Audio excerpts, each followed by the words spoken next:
انہوں نے کہا کہ اگر ایسا ہے تو ان ساری لڑکیوں کو آزاد کرنے کی ذمہ داری میری ہے۔ اگر پولیس والے تم سے پوچھیں تو اپنی ساری حقیقت ان پولیس والوں کے سامنے بتا دینا۔ میں نے کہا ٹھیک ہے۔ احمد میرا ہاتھ پکڑ کر ان پولیس والوں کے سامنے لے گیا۔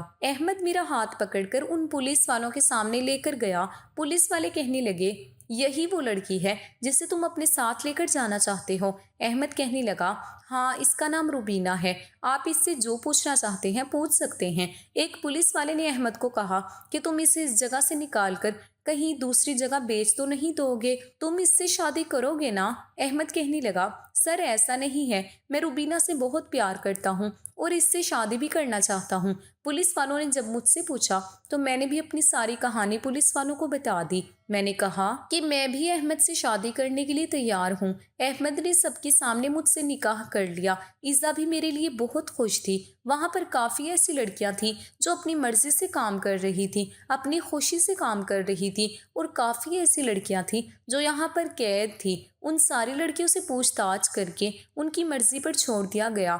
وہ چاہتی تو یہاں پر رہ سکتی تھی اور جانا چاہتی تو یہاں سے آزاد ہو کر جا سکتی تھی۔ خیر، احمد نے میرا ہاتھ تھام لیا۔ میں احمد کے ساتھ اس بدنام گلی سے نکل آئی۔